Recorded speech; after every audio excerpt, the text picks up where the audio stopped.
There's a great YouTube channel called Cracking the Cryptic, where two Sudoku and puzzle enthusiasts solve some of the hardest Sudokus ever created.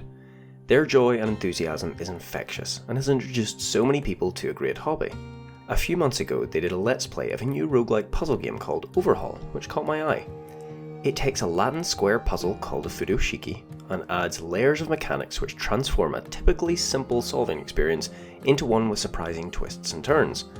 I'd like to break down how it achieves this by detaching the player from their typical solving position and adding mechanics that can damage the protagonist on screen. Overhaul is a roguelike puzzle game where the protagonist must restore a power plant to working order for the good of their people. Entering the abandoned complex, the player must go through several rooms solving Futoshiki puzzles, finally getting to the core and restoring part of the machine. With this game also having roguelike elements, the player must get to the core 16 times in total to restore the power plant. Throughout a run, players can pick the difficulty of the next room they enter, which will alter the amount of features they will have to deal with as they solve the puzzle. These features can make things pretty frantic as the player dodges boomerangs, hides behind rocks, or dodges thorns. No matter what obstacles the player faces, however, there's always a Futoshiki which is core to progressing from room to room. A Futoshiki is a grid-based puzzle, sometimes referred to as Latin squares. Each row and column must contain exactly one instance of the numbers 1 through to however large the grid is. In Overhaul's case, it's mostly 4. So each row and column has to contain the numbers 1, 2, 3, and 4.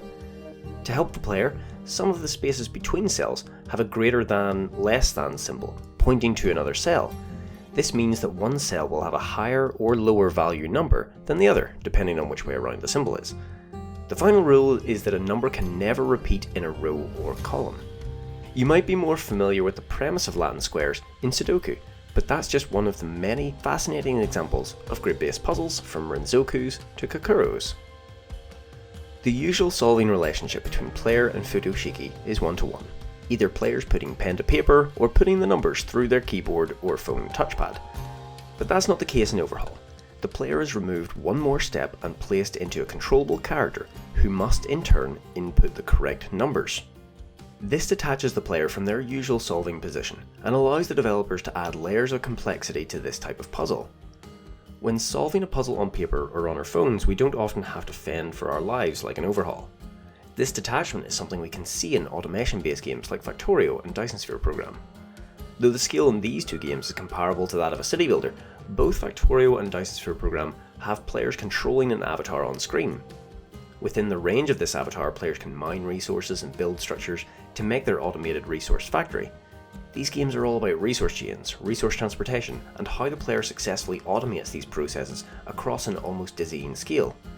Embodying these avatars means working with constraints like local inventories and travelling to different parts of the factory. Overhaul doesn't necessarily detach the players from a god mode perspective. We're still looking down at the puzzle room, but our gaze must often return to the avatar we control to protect them so we can continue to solve the puzzles. The player is always focusing on at least two things at once with wildly different skill requirements. It is the position of safety which Overhaul plays with so well. Each layer in every room adds complexity either to the puzzle itself or the safety of the player character. What this results in is the player having to balance solving the puzzle and keeping their avatar alive long enough so that they can actually engage the solving part of their brain. Falling rocks and lava floors create areas in the room that will make them temporarily hazardous. If the player walks on them when they are activated, they can take damage. These hazards can distract the player from their solving play by making them prioritize their safety. This interruption can cause the player to lose their thread of their solving and combines well with other mechanics. The various plants in the facility constrain the space in many ways. These laser plants constrain player movement to clockwise or anti-clockwise patterns, whilst the boomerang plants force the player to consider their distance and sideways runs from their projectiles. These plants come with an extra consideration in that they can be uprooted and thus temporarily halted from distracting the player. Some layers don't affect player characters' safety, but complicate the puzzle in interesting ways.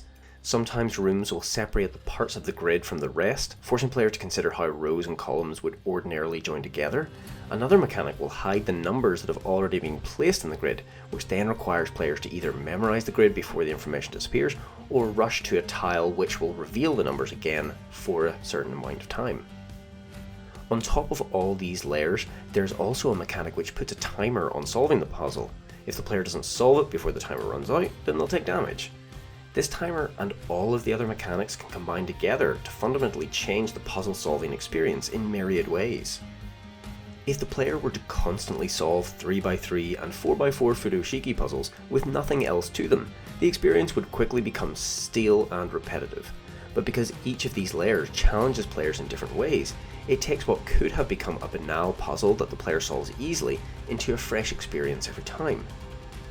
Each variant of Latin square puzzles is fascinating for how they challenge players in different ways.